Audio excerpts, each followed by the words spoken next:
Welcome to van build number 44. We're going to give you a tour of this gorgeous 170 Sprinter van today. We are Alex and Sarah James, custom van builders from Boise, Idaho, and we are excited to share with you this 170 2500 rear-wheel drive Mercedes Sprinter that we've built out with a modified take on our classic beach house layout. So let's go inside. When you first come into the van, this is a little bit different than our standard beach house layout. We made this change per the client's request. We put this 200-liter isotherm fridge and freezer, which did actually raise the countertop a little bit on this side compared to the kitchen side. But I love this functionality for her. It's super easy to access and gives her tons of storage for food. Above that, we have an upper cabinet for more storage and the headliner shelf above the front cab for window covers and to store her bug screens. We didn't install the bug screens yet, but we are adding the wonderful bug screens onto this van. So that headliner shelf is just a great place to store kind of that soft-sided type stuff in your van. Moving toward the back of the van, we have her beautiful kitchen with Corian solid surface countertops and a farmhouse style sink. And you guys know I love the gold fixtures all throughout, her gold faucet, her gold shower faucet, and all the handles throughout the van. We did do a glass tile backsplash, and in her kitchen, she just has a ton of storage because we did the fridge and freezer in the other cabinet toward the front. Now, we didn't build in a built-in cooktop, and a lot of people wonder why we often don't do this. We can do it if clients really want it, but with a induction cooktop, they are glass, so they are prone to breaking, and you also just take up a huge chunk of real estate in your countertop if you put a cooktop in. So what our clients usually opt to do is just put it in a drawer, pull it out, plug it into their backsplash when they want to use it, clean everything up, and then put it away when they are done. That seems to be the most functional use for most of our clients, but again, we can build them in. Most just opt to not do it. One other change we actually made in this kitchen was in the backsplash. We do have a standard outlet that we do in all of our backsplashes, but then this switch is actually for her water heater. This is kind of a foolproof way that you don't leave your water heater on for days on end. We always had it on a switch, but this one is a timer switch, so you can essentially click 30 minutes, an hour, 2 hours, or 4 hours, and that's how long the water heater will run for. And then once that time is up, it will automatically shut itself off. This is just, again, another way that we always try to make our vans as functional as possible for our clients and also just easy to use. The other switch here is for the Starlink, which is mounted on her Illumines roof rack, which we'll talk about a little bit later in this video. Next up is the wet bath. So this has a separate urine diverting toilet. Essentially how this toilet works is the pee goes to a holding tank underneath the van, and the back you put a bag in and then tie it up and throw it away when you're done. We have a whole video about toilets in van life, so if you want to see more about the toilet options that we have in our client vans, you can check out our channel. This does also have a shower, so it's all built into one waterproof bathroom with the Nautilus self-cleaning retractable shower door to just enclose everything. That way you don't have any issues with water damage or mold down the line. We are big fans of keeping everything waterproof inside your van, not having a pull-out toilet or a shower curtain you got to set up and all this stuff you have to clean off and dry before you can put it away. This also has the Palisade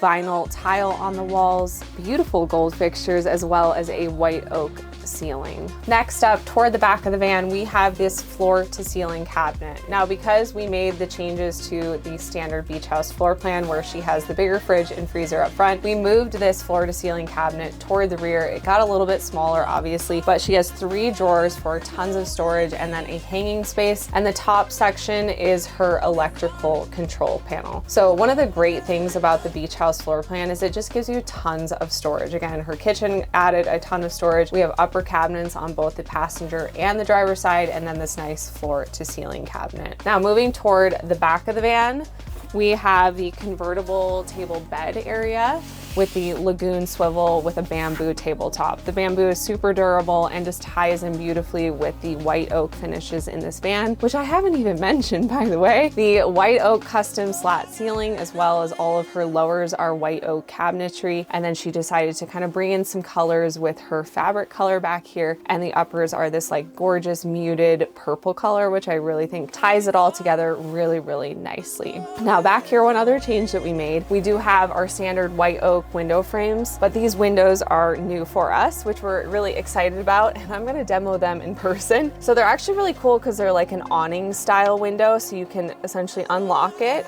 and then push the whole window out, and you can essentially bring the outdoors in, which is really cool. And then on top of that, they also have a blackout shade and a screen built in. So you don't need a window cover back here. If you've watched any of our van tours before, you might know we typically use straw foot for custom window frames, where we put a piece of metal on the back of the window frame before we install it, and then your window cover goes in there and magnetizes to that to keep it blackout privacy. But these have a built-in shade already on it, so much easier. Alex and I are actually doing this on our personal van that we're building for ourselves right now. And then the bottom, if you pull that up, it is a shade. So these are pretty cool, and a lot of our clients are opting for these in 2025. I think that's it for back here. Now we'll go on the outside of the van, and Alex will talk about all the fun stuff we did outside. So like we talked about, this van started as an empty cargo 2024 170 Mercedes-Benz Sprinter. We're gonna talk about what we did to the outside. So we added the windows on the rear quarter panels, those really cool van windows direct that have the awning and the built-in shades. We're really excited about those. We always add on the sliding door a sliding door T-vent window. We love that window because it does allow you to have ventilation, and it is a window that you can open when it is raining, which is a plus. We also added climate control. So we've added the Dometic RTX 2000 air conditioner. We added a Max Air vent fan, and we've also added for heat the S-Bar S2D2 diesel heater. What's really cool about that heater is that it pulls directly off of the vehicle's diesel tank, so you don't have to worry about an auxiliary fuel source. It's just coming right off of the fuel tank that you use to drive the van. Now, for what I would call access features, we have added running boards onto the side of the van. Now, because we added a 2-inch lift from Van Compass, that is really crucial for helping our clients get in and out of the van. It's usually not the way up that gets you, it's the way down. One of the other features that this client requested that we do on a lot of our vans is this exterior truck bed spray that we do over the plastic panels, behind the plastic panels, and all the way down to the bottom of the rockers. What's great about this is it gives it just an extra layer of rock chip protection and rust prevention, because behind the plastic panels is one of the areas that the Sprinter van is actually known for rusting. Now, we do that in a black color treatment at the bottom with a nice texture to it, and on the roof we also do the same thing, but we color match it to the color of the van after we cut in the AC unit, the vent fan, all of our pass-throughs for all of our solar wires and Starlink wires and things like that. Again, it's just another layer of rust prevention so that when this roof rack goes on, it never has to come off. So we used a new awning on this van that we've never used before. This is by Carefree of Colorado. It's their 10-foot wall-mounted awning. Now, what I love about it is it mounts perfectly with the Illumines low-profile Weekender roof rack. That is our favorite roof rack to use on these vans. What I like about it is that it is walkable, which is super cool. So you can get up there and either go up, check out the view, or you can get up there, and because it has a slat platform up top, you can use that to ratchet strap and strap other gear down for more storage up on the roof. Now, what we have mounted on the roof rack so far is going to be 200 watts of solar by Rich Solar, and we also have her Starlink mounted on the roof as well. So she is going to be traveling a lot solo, so she wanted to have that reassurance, that feeling, knowing that she can get in contact with anyone wherever she is, and that's what Starlink provides, which is why a lot of our clients are opting to go with Starlink on their rigs right now. And then as we come around to the driver's side of the van, we added the Illumines high roof ladder, which is how you obviously get up and access all of this stuff up top. They have done a redesign on this ladder recently. What's cool about the redesign is you now have these mounting positions where you can mount things like your Max tracks, you can still use their surf pole system, things like that, but it just gives you another point where you can use a roto packs and even put like a gas tank or an extra water tank or something like that onto the ladder itself, which is pretty cool. I did talk a little bit about the suspension, but we did do the Van Compass Striker 2.0 lift kit, and then we replaced the leaf spring with our OptiRate leaf spring, which just really helped get the van up to a really comfortable riding height and lifted the butt, because like we talked about before, no one wants a saggy butt. So let's talk about the back. At the back of the van, we have a few functional features that the client requested.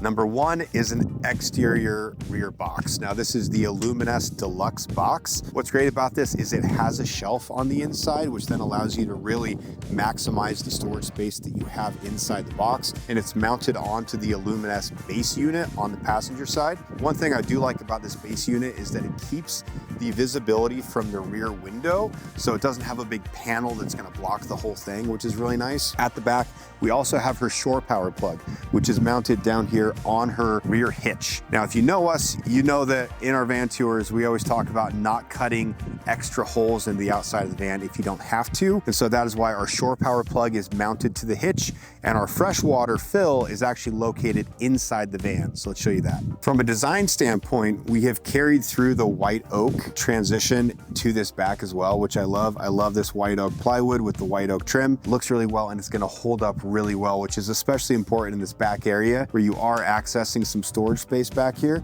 You've got about 21 inches wide by 23 inches tall by 24 inches deep of storage space. So you can fit chairs, toolkits, all sorts of stuff in here. The access for the freshwater fill is actually in this compartment right here. That way you don't have to, again, cut an ugly hole in the outside of the van.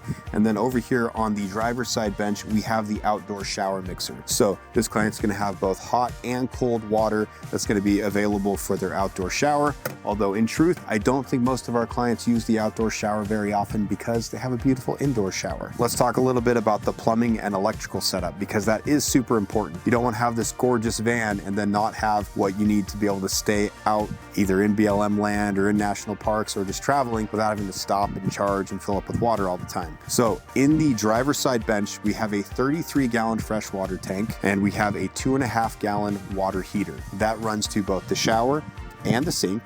That's more than enough water for one person or two people traveling for 5 to 7 days, especially as you get really good about conserving your water. And then on the passenger side, in this bench, we have 810 amp hours of lithium battery from Battleborn Batteries. So that is the top of the line battery system you can get in one of these vans, and everything else is all Victron components. Again, top of the line. You can read all of the components through the Victron app on your smartphone or through the Victron Serbo touchscreen that is mounted in that top of the floor-to-ceiling cabinet that we talked about earlier. So she's got a 3,000 watt inverter, 60 amps of alternator charging. What that means is while she's driving the vehicle, she's gonna be pulling 60 amps off of the alternator to charge her battery bank. And then again, we talked about the 200 watts of solar, the Victron solar controller, the 3,000 watt inverter, which is also a charger, which is what the shore power charging works through as well. Plenty of power, plenty of electrical to be off grid, use the air conditioner, use the water heater, induction cooktop. This van is completely propane free, and we are super excited for this client to pick it up and for her to hit the road and enjoy what is going to be kind of the next phase of her life as she travels around visiting